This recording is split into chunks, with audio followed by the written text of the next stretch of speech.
Tere päevast kõik minu lõustaraamatu sõbrad ja tuttavad. Tere hommikust tuli, vesi, taevas ja maa. Tere fantastilist aega, kosmos ja galaktika.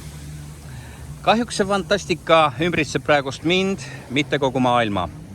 Ja fantastiline on ta sellepärast, et ma näitan teile neid fantastilisi Vaikse ookeani laineid ja näitan teile hommikust randa siit Acapulcost, Mehhikost, maailma servalt. Ja mul oli täna kohe selline tunne, et tahaks midagi iseendaga jälle rääkida. Peidan siis ridade vahele mõningad sõnumid ja sisuliselt ma loen siis praegust sellesse salvestusse oma mõtted ja alustaks siis võib-olla sellest, et looks nagu kujundliku pildi Eestist. Kuidas mina näen praegust Eestit, Eesti olukorda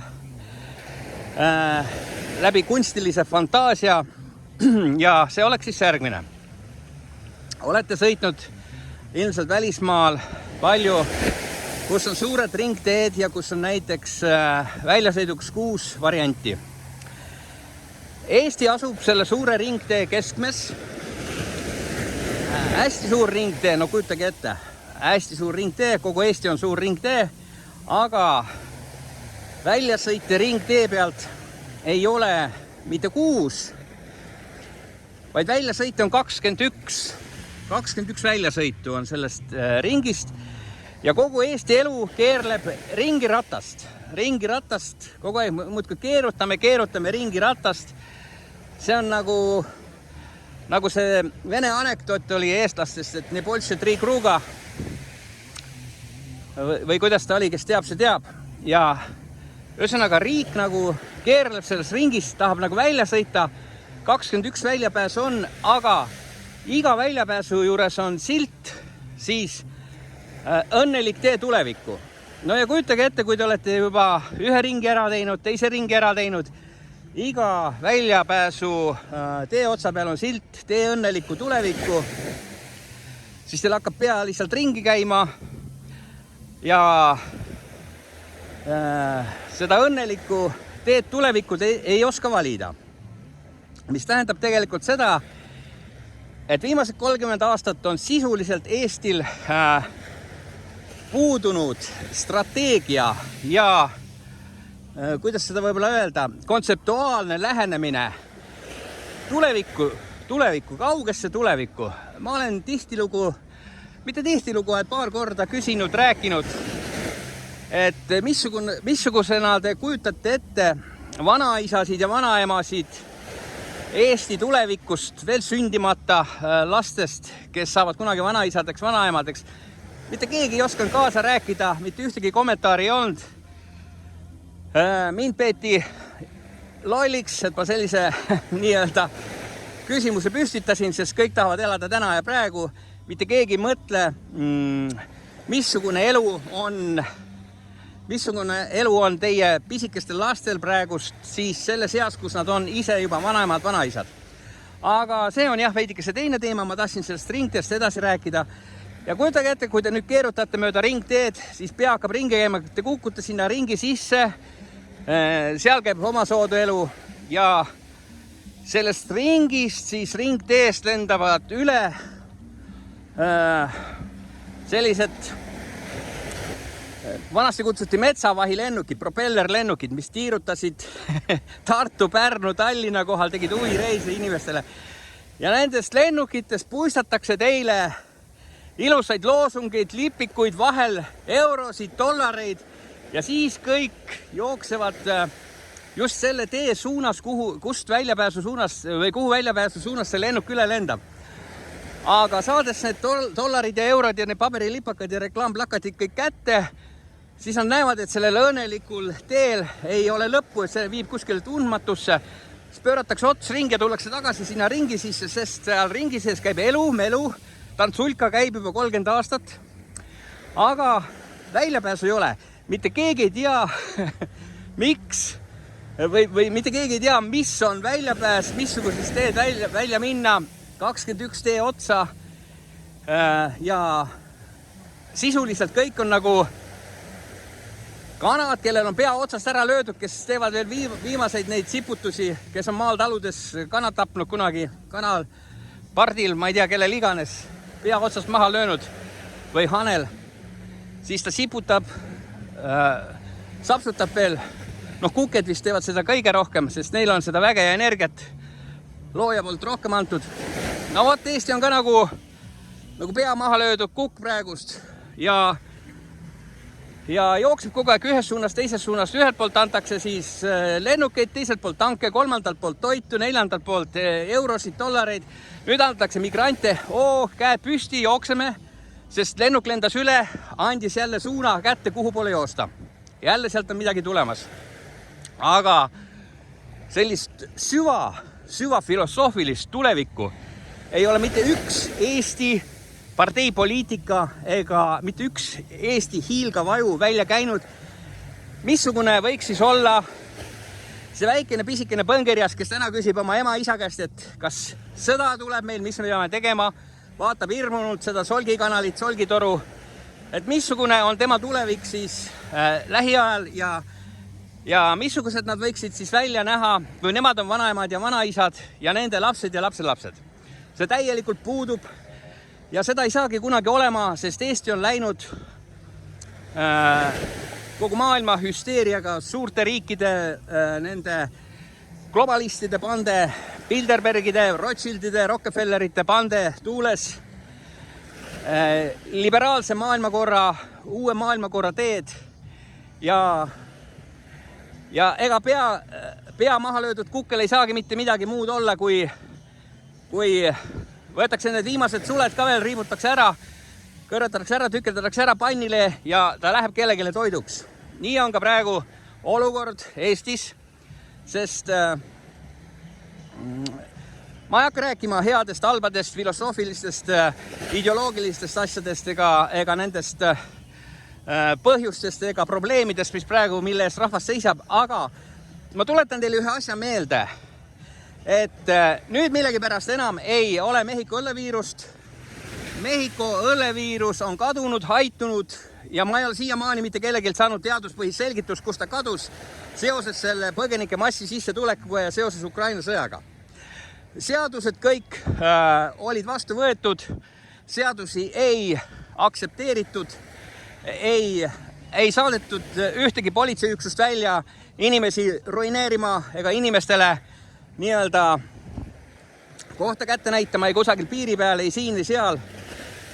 Ja esiteks on nagu see täielikult loogikavastane ja mis teine on veel, tuletage meelde, kuidas Eesti menetles ühe Afganistani tõlgi, kes abistas Eesti eriüksuslasi Afganistanis, Afganistani rahva vastu sõdides või siis kelle iganes vastu sõdides, kes nad olid, Dušmanid, Mušmanid, Pušmanid, vahet ei ole. Ta palus Eestist varjupaika Eestis. Minu arust kohtuveskid jahvatasid aasta või 2 ja nad ei andnud sellele afgaanile seda humanitaarabi ega varjupaika. Ühele vaesele afgaanile ei antud varjupaika. Huvitav, kust nüüd meelemuutus tuli? Äkki saaks ka sellele teaduspõhise seletuse, et nagu saada asjadest rohkem aru, mis tegelikult toimub.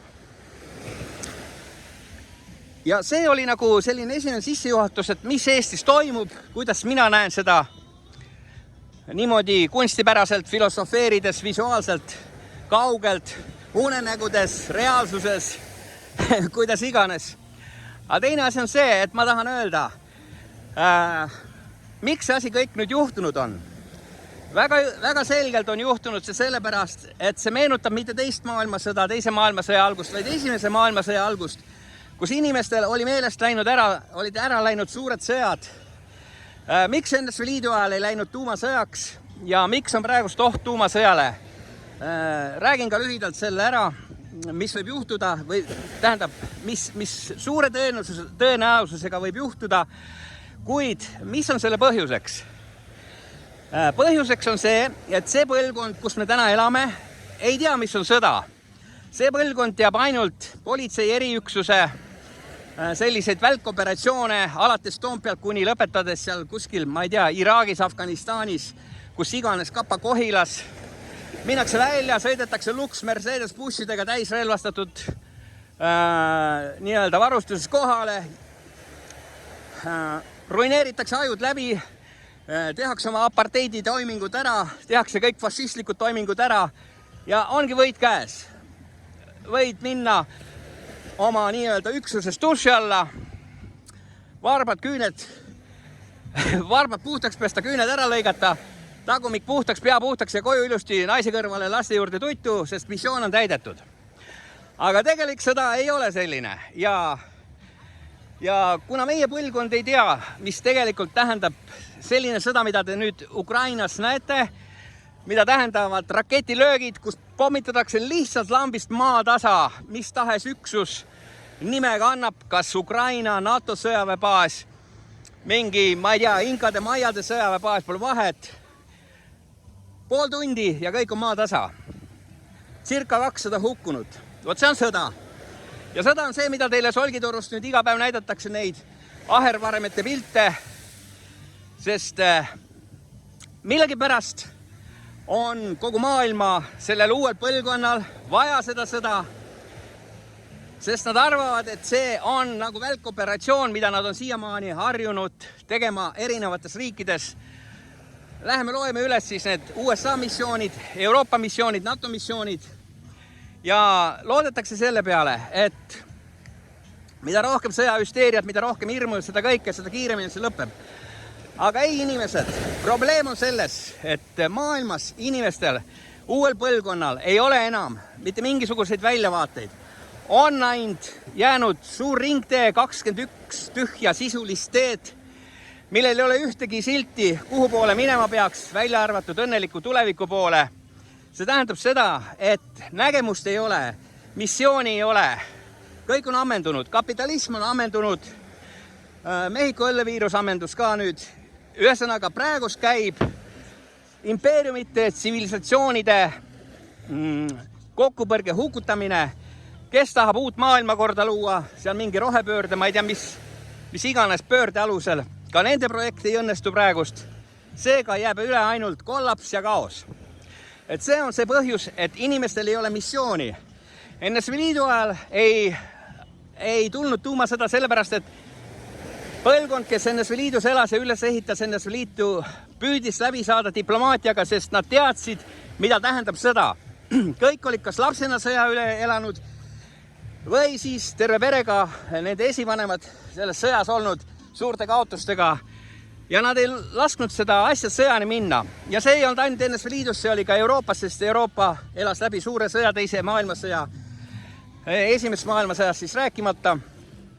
Ja nüüd see uus põlvkond, nemad on selles eufoorias, mis kapitalism neile pakkus ja kogu see liberalism, mida taheti üles ehitada, mis tööle ei hakanud, kaotanud pea, sest enam ei ole mitte mingit tuleviku missiooni, ei ole enam mitte mingisugust tuleviku helget nägemust peale sõja, peale ellujäämise, et see vana veel kuidagi ikkagi töötaks, aga mitte keegi ei taha nagu tunnistada, et seda vana enam kunagi tagasi ei tule.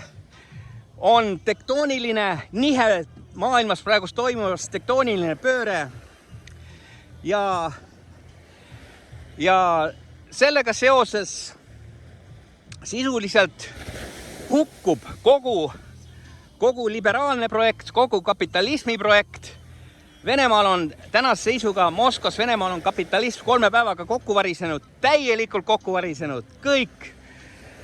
Kõik poed, kaubandus, kõik finantssüsteem on täielikult kollapsis kokku varisenud, mis tähendab kohe nii-öelda sellist nagu tsunami tulekut, lainetust kogu Euroopa peale, kogu maailma peale, sest kõik on omavahel seotud. Eestis on võib-olla aega jäänud nädal, 2-3, maksimum kuu 2, kus kõik see jõuab ühel või teisel kujul Eestisse. Me veel ei tea, mis hakkab Venemaal toimuma ja kui ma rääkisin teile 2 kuud tagasi, et hakkavad suured põgenikehordid tulema üle sealt Peipsi järve, no ja nüüd tulevad nad veidikese teiselt poolt, veidikese teistel tingimustel, aga see esimene versioon ei ole ka veel välistatud.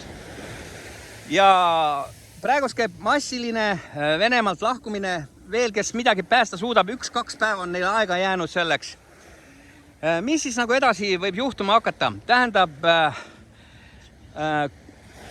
kui te nagu lendate lennukiga ja kardate alla kukkumist, siis see tõenäosus on ääretult väike, see tõenäosusprotsent. Praegu Euroopas, Ukrainas, Eestis, kõik selles regioonis toimuv on nagu lennukiga sõit, kus teil enam põhja all ei ole, olete õhus, kuid see tõenäosusprotsent suureks sõjaks, üle-euroopaliseks, ülemaailmseks suureks sõjaks, ma ei oska siin öelda, mis mängu hakkavad Hiina mängima ja võib-olla Lõuna-Ameerika riigid või mis Ameerika Ühendriigid teevad. See protsent on kasvanud 1000 korda kuskil. See tähendab seda, et iga hetk võidakse otsus vastu võtta ja neid märke siis te näete nüüd ka Eesti solgitorudes ja valitsuse nii-öelda tarkpead kuidagi ennustavad seda ette, sest mida rohkem sõjahüsteeriat üles puhuda, mida rohkem tanke, mida rohkem rakette, seda suurem sõda tuleb, seda pikaajalisem sõda tuleb. Mitte keegi ei paku isegi välja, et diplomaatiat ajada, sest kõik teavad tegelikult, mis tulemas on, aga mitte keegi ei taha seda diplomaatilisel teel enam arutada, sest väga hea on joosta pea seljas nende 21 tee suuna poole, kui ülealt raputatakse jälle midagi alla. Öeldakse, et saatke 10 bussi sinna, saatke 100 tanki sinna, saatke 3 kahurit sinna. Taevas sajab raha, see on hea. Vallad küsivad kõik raha juurde, sest nüüd on vaja ellu jääda, nüüd on põhjust ellu jäämiseks, nüüd on vähemalt mingi missioongi olemas. Saab ettevalmistusi teha veel mingiteks veel hullemateks aegadeks, seega midagi toimub, mida täpselt välja ei öelda, aga see ei ole isegi tähtis, mis Eestis toimub. Tähtis on see, mis toimub Venemaa ja Euroopa riikide vahel, mis piirnevad siis Venemaaga. Üleeile oli raketirünnak Ukraina NATO sõjaväebaasi pihta. Nagu ma algselt ütlesin, kus tapeti circa 140–190 inimest, see sõjaväebaas pommitati maa tasa, aga point on nagu selles, miks see märgiline on, sest see asus Poola piiri lähedal 10–15 kilomeetrit, mis tähendab seda, et sellega anti märku, et mis tahes konvoi relvasaadetis ükskõik kust Ida-Euroopa poolt tulemas, lastakse sodiks. Ja vot see on õigemini, see oli siis täna minu selline hommikune fantastiline melu siin Vaikse ookeani kaldal ja püüdsin siis seda teile näidata selle aja jooksul, kui ma siin rääkisin peale, missugune melu siin on, kuidas elab siis Acapulco rannik praegusel hetkel või kuidas ta välja näeb ja mis siis jutu kokkuvõttes see teema point ongi? Point on see, et Eesti on selles sulgunud ringis, millest enam ei ole väljapääsu. Kuigi need teeotsad on kõik olemas, mitte keegi ei võta ei julgust kätte ega ka otsustus kätte, et minna ühte teed ja teha asjad korda. Nii.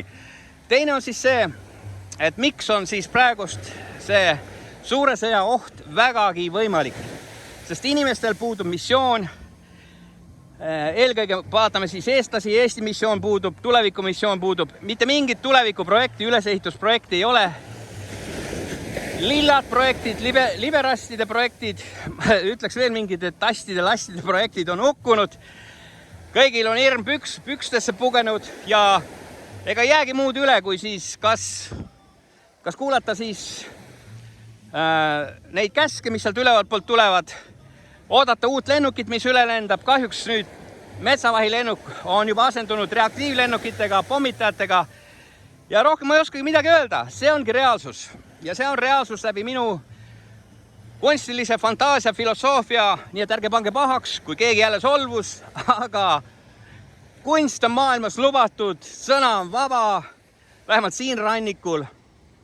Olge terved, olge tugevad, sööge vitamiine palju, tehke sporti ja elame kõik rasked ajad üle. Kes kuidas, see on juba personaalne küsimus. Aitäh teile, kes lõpuni kuulasid.